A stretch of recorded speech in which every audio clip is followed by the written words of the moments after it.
Assalamualaikum warahmatullahi wabarakatuh. Saya Arya Rafiq, mahasiswa IAIN Purwokerto jurusan Ekonomi Syariah.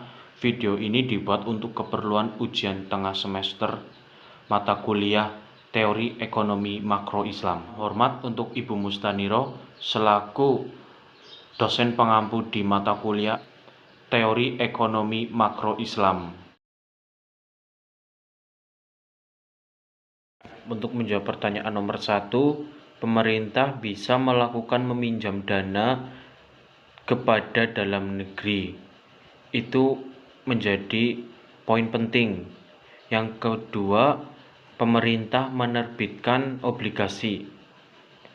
Yang ketiga, pemerintah meminjam dana dari luar negeri atau melakukan hutang kepada luar negeri. Itu dari sisi penerimaan. Seperti dari sisi pengeluaran, pemerintah juga dapat melakukan pemangkasan atau mengurangi subsidi-subsidi seperti minyak, listrik, dan lain sebagainya.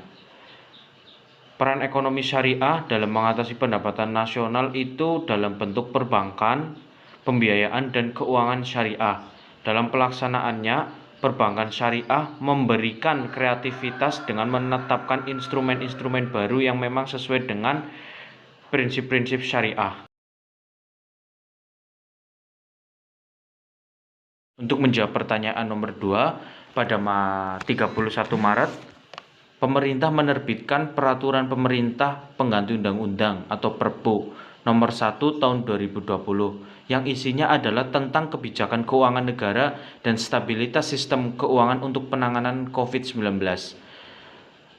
Dalam rangka menghadapi ancaman yang membahayakan perekonomian nasional atau stabilitas sistem keuangan.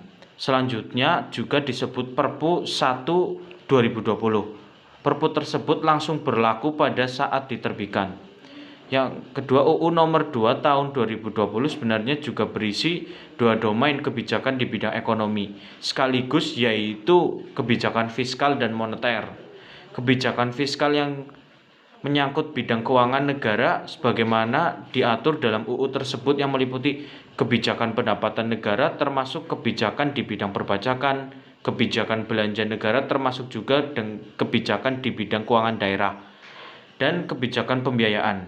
Sedangkan kebijakan moneternya yang diambil oleh pemerintah terkait dengan stabilitas sistem keuangan meliputi kebijakan untuk penanganan permasalahan lembaga keuangan yang membahayakan perekonomian nasional atau stabilitas sistem keuangan.